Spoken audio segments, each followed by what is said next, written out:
tayo mag-secret file, ay ilike mo muna ang video na to at mag-subscribe na sa aming YouTube channel. Don't forget to click the notification bell para hindi ka nahuhuli sa latest episode ng DJ Rocky's Secret File.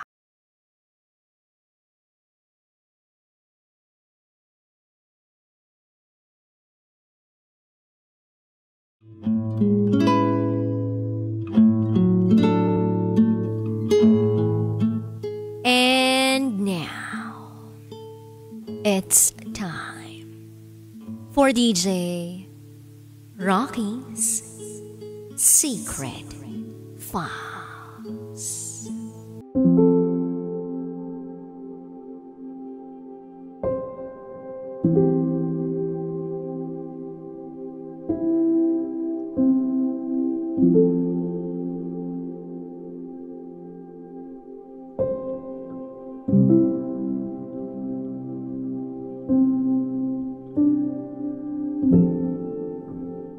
Iniwan ko siya nang walang pasabi. At pinagsisisihan ko yun hanggang ngayon.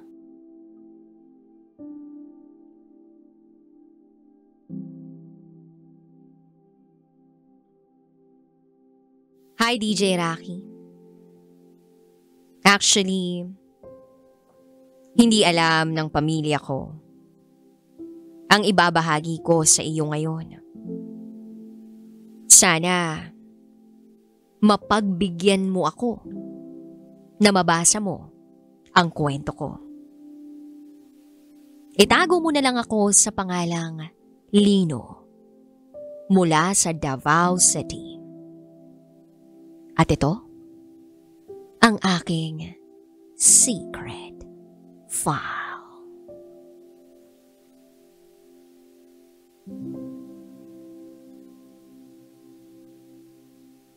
Isa akong safety officer sa isang high-rise building construction project dito sa Davao. Project-based ang trabaho ko, kaya hindi ako pumipirme sa isang lugar lang. Madalas, palipat-lipat ako ng lugar. Siguro dahil doon, nainip ako. Kaya naisipan kong mag-create ng account sa isang online dating app para malibang ko ang sarili. At makahanap na rin ng love interest. Yun bang pwede kong i-pursue? Ganon. Noong 2018, may nakilala ako online sa dating app na sinalihan ko. Nakita ko agad yung account profile ng isang babae at sa unang tingin ko pa lang, type ko na agad. Itago natin siya sa pangalang Kay Ann. Minessage ko si Kay Ann. Nagpakita ako ng interes sa kanya.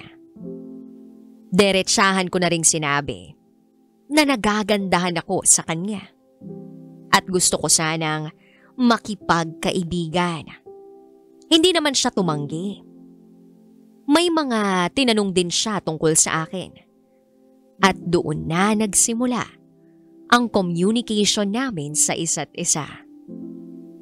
Ang maganda pa sa amin, lagi kaming nakangiti sa isa't isa tuwing magkausap kami. Magaan ang loob namin sa isa't isa. Kaya hindi namin namamalayan na halos gabi-gabi na nga kaming magkausap.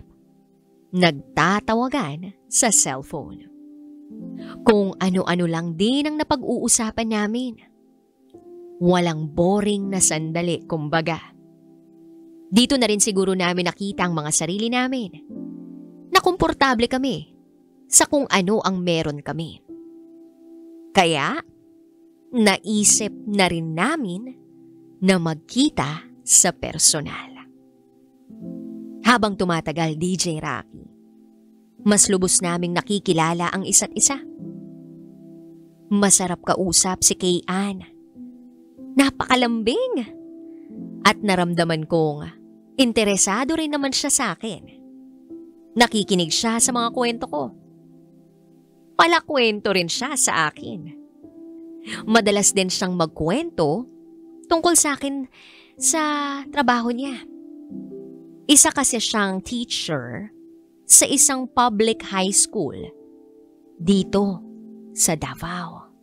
Madalas kong marinig sa kanya ang mga istorya ng mga estudyante, pati na mga kapwa niya guro. Bawat sandali na magkakwentuhan kami, masaya ako. Ramdam ko rin namang ganun siya sa akin. Fast forward. Lumipas ang ilang buwan. Lalo pang dumalas ang pagkikita naming dalawa ni Kay Ana. At tuluyan na nga kaming nakaramdam ng matinding pagmamahal sa isa't isa. Kaya sa bawat pagkakataon na magkasama kami, hindi na namin napipigilan ang bugso ng damdamin namin. May nangyayari sa amin. At paulit-ulit yun, DJ Rocky. Unang beses, pangalawa, pangatlo, nasundan ng nasundan na may nangyayari sa amin. Pero ni minsan, hindi ko yun pinagsisihan. Lahat ng nangyari sa pagitan namin ay dahil sa pagmamahalan namin. Lahat yun ginusto namin. At walang duda na minahal namin ang isa't isa. Minahal ko si Kay Ann. Minahal niya rin ako pabalik. Pero sadyang mapaglaro ang tadhana. Na-assign ako na magtrabaho sa ibang lugar. Ayoko mang gawin pero kailangan kong iwan si Kay Ann. Alang-alang sa trabaho ko. Nagdesisyon akong iwan si Kay Ann ng tuluyan. Pinutol ko ang anumang communication na meron kami. Sinadya kong hindi magparamdam sa kanya. Hindi rin ako nagbigay sa kanya ng dahilan. Sa madaling salita, ginost ko si Kay Ann. Kung bakit, hindi ko masabi ang eksaktong dahilan. Pero lumipas ang ilang buwan, matapos ko siyang iwan ng biglaan at walang pasabi. Nag-attempt akong hanapin at kausapin siya. Yun nga lang, nawala lahat ng social media accounts niya. Ni cellphone number niya, hindi ko na rin matawagan. DJ Rocky, hindi ko alam kung ano itong tumatakbo sa isip ko. Pati na itong nararamdaman ko, pero alam ko sa sarili ko. Deserve ko naman itong nangyayari sa akin ngayon. Ngayon, para akong hinahabol ng konsensya ko. May natitira pa rin palang pagmamahal sa puso ko.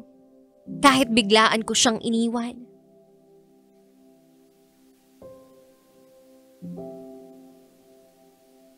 Nagdaan ng ilang buwan. Wala akong nabalitaan tungkol kay Kay Ann.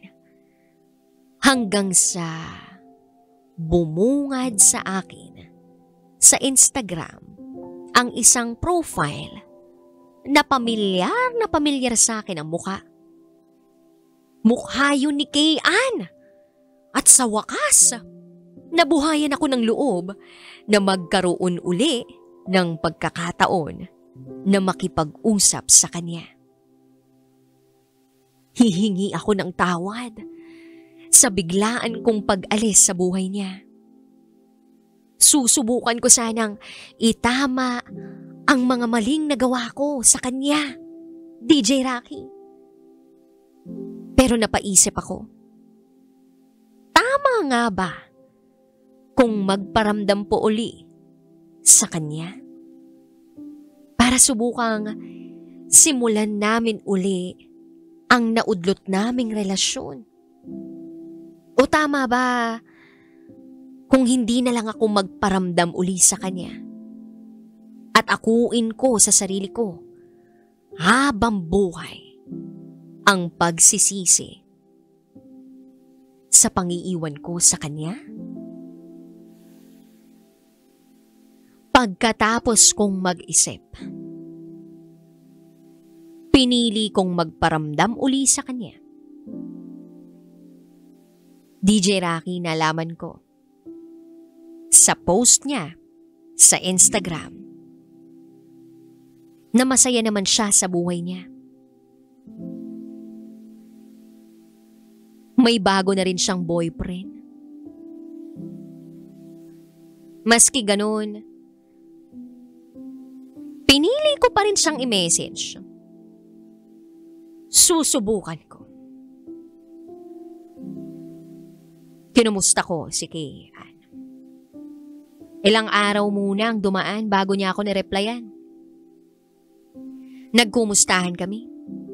Nag-usap tungkol sa mga random na bagay. Hanggang sa naungkat na namin ang nakaraan naming dalawa. Ramdam ko ang lungkot at ang sakit nang nagawa kong pang-iwan sa kanya. Tinanong niya ako kung bakit ko siya iniwan ng bigla. Kung bakit ako nawala na lang sa buhay niya. DJ Rocky, bigla rin bumalik yung sakit at pighati na pinasan ni Kian ng pagkatagal-tagal. Hindi ko na rin nga napigilang maluha. Alam ko na nasaktan ko siya. At walang kahit anong dahilan ang pwede kong ibigay para mapagaan ang nararamdaman niya. Nalaman ko mula kay Kian na noong bigla akong nawala sa buhay niya, nagsimula siyang makaranas ng anxiety and depression na nagresulta para mag-intake siya ng iba't ibang uri ng gamot para makontrol o ma-regulate ang nararamdaman niya. At dumating sa punto na isinugod siya sa ospital. Dahil nawalan na siya ng malay.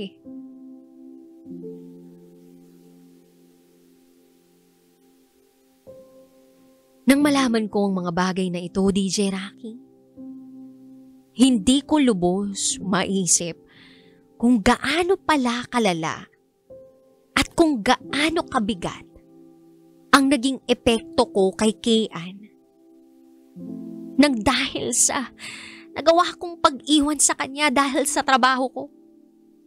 Masakit at sobra akong nagsisisi sa nangyari sa kanya. At ang mas ikinagulat ko, DJ Rocky, ay ang nalaman ko. Nalaman ko na buntis si Kian noong umalis ako sa buhay niya. Oo, DJ Rocky. Buntis pala si Kian noong isinugod siya sa ospital.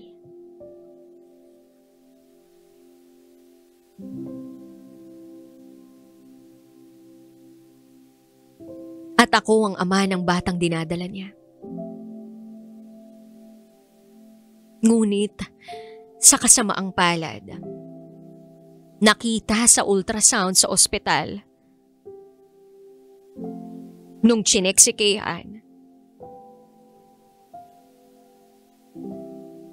na nalaglag na pala ang baby namin.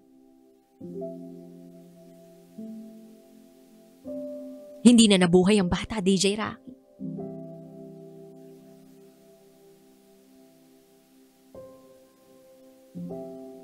Sumikip ang dibdib ko.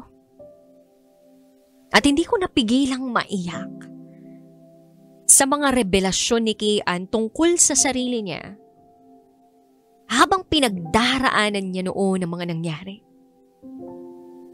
Bigla akong hindi makapag-isip ng malinaw at maayos Na para bang gusto ko na lang nalamunin ako ng lupa sa mga oras na yon.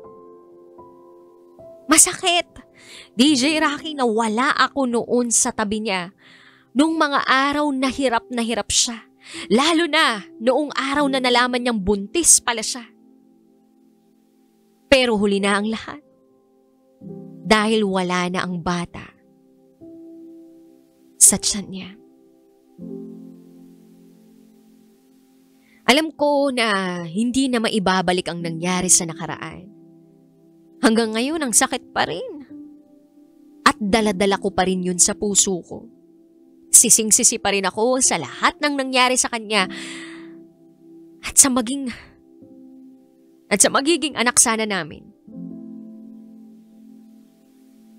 Mga ilang araw din kaming magkausap. Matapos niyang ilahad sa akin ang lahat-lahat. Pero kalaunan, nawala na rin ang tuluyan ang communication namin sa isa't isa. Dahil may bago na rin siyang kinakasama.